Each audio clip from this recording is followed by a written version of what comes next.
un problème de jalousie féminine. Qu'on se dise la vérité. Ces lois, nos femmes ont une difficulté à l'appliquer. Elles ont beaucoup tendance à se comparer. Pourquoi je vais te respecter? Pourquoi je vais t'honorer? Tu as mis basé, j'ai mis basé, non? Tu as mis païwas, j'ai mis païwas. Tu portes Mariam Dargué, moi aussi je porte Mariam Dargué. Comment voulez-vous avoir des fruits si vous ne voulez pas reconnaître ces lois spirituelles? Pour l'expansion, pour le redéploiement, pour la multiplication, appliquez la loi de l'honneur, la loi du respect, la loi de la fidélité, la loi de la loyauté. Appliquez ces lois spirituelles, donner et recevoir, s'aimer et moissonner. Ce sont des lois qui ne perdront jamais, que tu ne perdras jamais en les appliquant. Faire le bien, c'est une loi. Nous savons bien que maintenant les hommes sont devenus méchants, les hommes sont devenus malhonnêtes. Quand tu le fais du bien, il va te rendre le mal. Ce qui fait que de plus en plus, les chrétiens retiennent leurs mains, ils ne veulent plus faire le bien. Mes frères et sœurs, la parole de Dieu nous dit, fais du bien jusqu'à ta mort. Fais du bien jusqu'à mourir. Parce que quand tu fais du bien, tu vas le recevoir, tôt ou tard. Et le bienfait va jusqu'à la millième génération. Même après toi, le bienfait, tu récoltes toujours. Tes enfants récoltent toujours. C'est l'enfant de Indian, non. Oh, fais-le venir. C'est l'enfant de Indian, non. Non, faut faire. Si ton papa était méchant, quand on dit c'est l'enfant de Indian, oh, attends, bloquons-le. Son papa était méchant. Son père m'avait bloqué. Son papa m'avait fait ça. On le fait ça aussi à ton enfant. C'est la loi spirituelle. Si tu es méchant, hein, cela c'est des semences. Et ça va se répercuter sur tes enfants, tôt ou tard. L'irreconnaissance, ça s'applique toujours, les conséquences viendront toujours. Demandez à Ézéchias. S'aimer le bien pour récolter le bien. Qui sème le vent va récolter la tempête. C'est ce que nous dit la parole. Tout ce qu'un homme aura sémé, il le moissonnera. La loi de la soumission, c'est une loi spirituelle qui découle de la loi de semer et de récolter. Genèse chapitre 1 verset 11, Genèse 8 22. C'est des lois spirituelles. Savoir se soumettre. Celui qui se soumet, en réalité, c'est lui le plus grand. Maître, qui est le plus grand parmi nous? Jésus leur dit que celui qui va être le plus grand sert les autres. Celui qui sert les autres, c'est celui qui se soumet. La soumission, c'est une loi.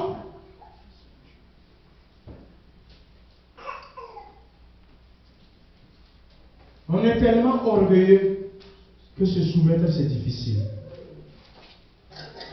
Se soumettre, c'est difficile. Surtout quand on a certaines positions sociales. Surtout quand on a un certain salaire, un certain compte bancaire. On a des difficultés à se soumettre. La soumission donne le succès. Un président et son premier ministre. On te donne un décret et tu te lèves, tu dis que tu ne l'appliques pas. Insoumission. Tu ne sauras pas un autre décret va sortir, on va te sauter là. La soumission est une loi spirituelle.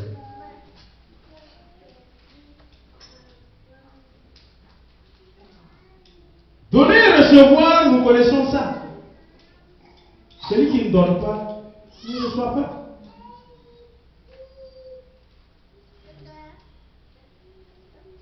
C'est difficile de donner. Mais c'est facile de recevoir. La parole de Dieu nous dit que celui qui donne donne, il a plus de joie que celui qui reçoit. L'exemple simple, les cahiers qu'on a pris tout de suite, on a donné. Quelqu'un a donné. Et facilement, nous, on a pris. Et c'est pas sûr que beaucoup qui ont pris là. C'est pas sûr que d'autres ont pris. On dit dans leur cœur, Seigneur, bénisse la personne qui a donné. Même si tu as dit où, tu n'as pas dit où, la personne sera bénie. C'est la loi comme ça.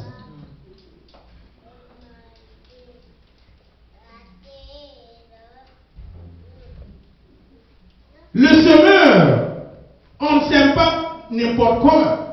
On ne sème pas au hasard. Le comment, le quand, le pourquoi. 2 Corinthiens chapitre 9 à partir du verset 6.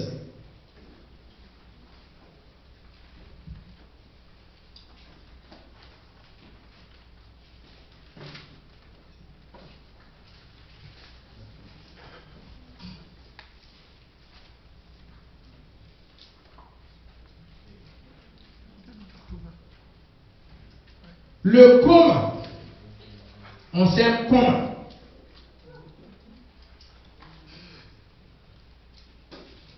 Je lis la parole. 2 Corinthiens chapitre 9, à partir du verset 6. Sachez-le, celui qui sème peu, moissonnera peu.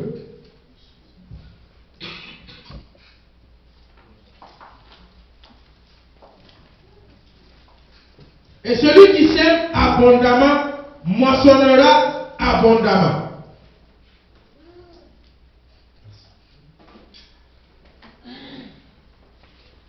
Verset 7. Que chacun donne comme il l'a résolu en son cœur, sans tristesse ni contrainte, car Dieu aime celui qui donne avec joie. Voici le comment. Quand on dit s'aimer, vos sentiments là, vos sensations là, on a eu la chair de poule et puis on s'est levé, on a s'aimé là. C'est pas comme ça. Hein? L'effet de foule là, parce que l'autre a fait, moi aussi je vais faire. Si je ne fais pas, on va dire que je n'ai pas fait. Ça là, tu sèmes, tu n'auras rien. Tu as sémé par conformisme. Tu as sémé parce que l'autre a fait. Tu n'auras rien. Comment tu dois s'aimer? Quand tu l'as résolu dans ton cœur, sans influence, sans que un frère, sans que le pasteur ne t'influe. Vous savez, si vous avez remarqué, je n'aime pas trop m'arrêter ici. Qu'on a besoin de $1000. Quels sont ceux qui vont donner $1000? Quels sont ceux qui vont donner 500? Quels sont ceux qui vont donner 100? Quels sont ceux qui vont... Dans les églises, vous voyez faire ça, non? À chaque orateur, son panier. Frères et sœurs, le comment de la semence donne comme tu l'as résolu dans ton cœur. Quand je parle des chaises là, c'est parce que je sais que le Seigneur m'a dit, faites remplir ce lieu là des chaises, 250 chaises, et il va bénir ceux qui vont le faire. Nous parlons de cela, c'est pas maintenant. D'autres l'ont fait, d'autres ne l'ont pas fait. C'est des occasions de semences. Dans l'église, si tu as vu, et le Saint-Esprit t'a mis dans ton cœur, tu as résolu dans ton cœur, fais-le, fais.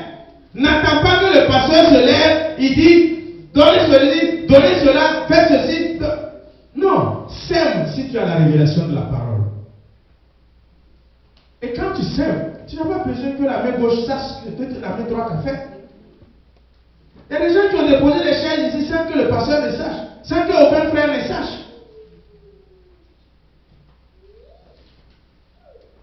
Le comment est très important. L'influence pour que vous semez. Le contrainte pour que vous semez. On vous pousse au dos pour que vous semez.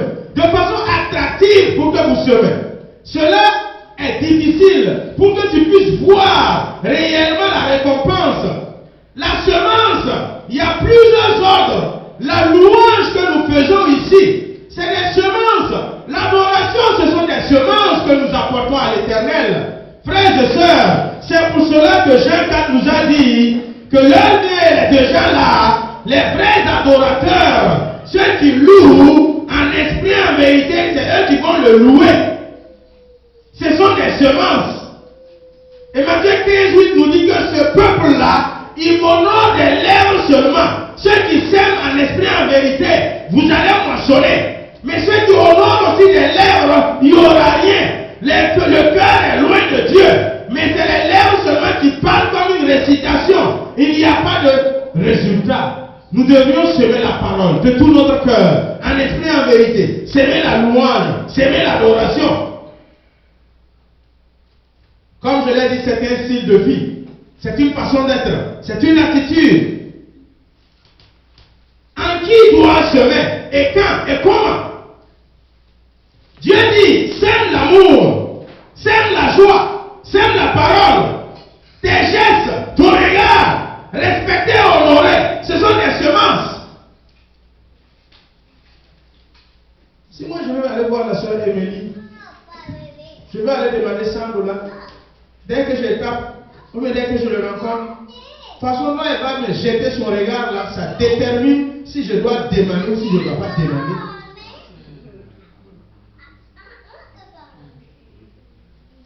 Le regard qu'on va mettre sur toi, ça fait que tu gardes en même temps ta requête à l'intérieur de toi. Tu n'oses même pas parler parce que le regard t'a déjà dit, tais-toi. Ce sont des semences. L'attitude et la manière, la négligence, c'est des semences. J'ai déjà dit ça dans le basement. Les sœurs qui ne savent pas accueillir les garçons ne savent pas refuser les garçons. Votre façon de le refouler, c'est une semence. L'attitude, c'est une semence. La façon d'être, c'est une semence.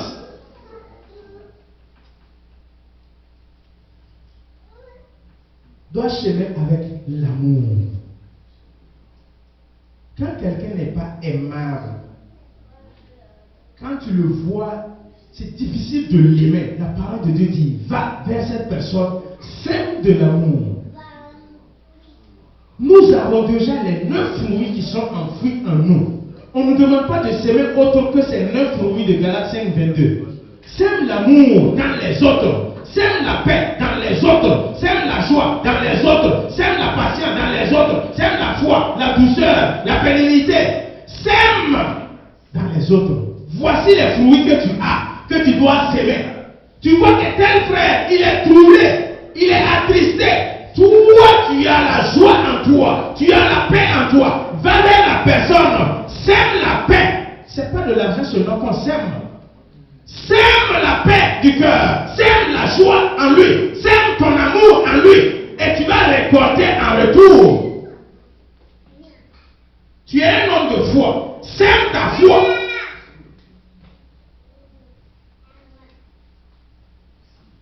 Jean nous dit que je veux que tu prospères à tous égards. Et ce sont les semences qui nous amènent à prospérer à tous égards. Et nous devrions nous exercer dans les fruits spirituels en les sémant. L'inquiétude et les soucis fait que nous ne voulons pas cela. Le pourvoyeur. 2 Corinthiens 9. Maintenant le verset 10 et 11. Celui qui fournit de la semence au semeur et du pain pour sa nourriture, vous fournira et vous multipliera la semence et il augmentera les fruits de votre justice. Vous serez de la sorte enrichis à tous égards pour toute espèce de libéralité qui, par notre moyen, feront offrir à Dieu des actions de grâce. Un couple, si ta femme est avare, toi mari là, c'est difficile que tu sèmes. Ou si c'est le mari qui est avare, toi femme, c'est difficile que tu sèmes. Il y a une soeur qui m'a dit que, pasteur, prie que Dieu donne de bonnes femmes aux jeunes de ton église. Je dis pourquoi? Et toi, tu sais que c'est femme qui décide, non? Quand le mari veut donner et la femme n'est pas d'accord, le mari ne va pas donner.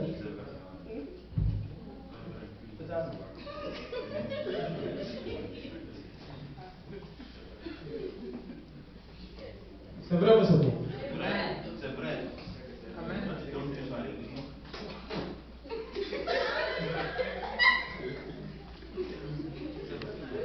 Une bonne femme.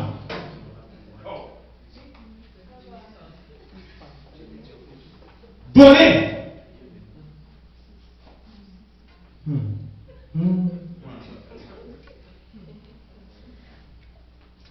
La nuit, tu ne pourras pas dormir.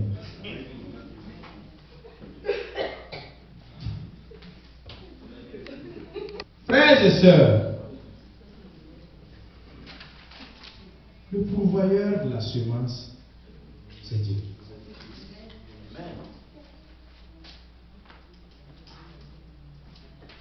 La peur du lendemain. Si tu dors, on va manger quoi demain? Si tu dors, ça va finir.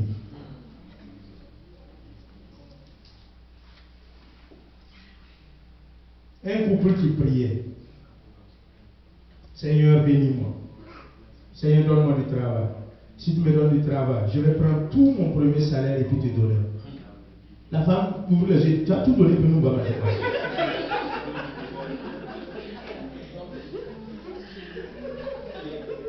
Tu vas prendre le premier salaire, on va manger quoi?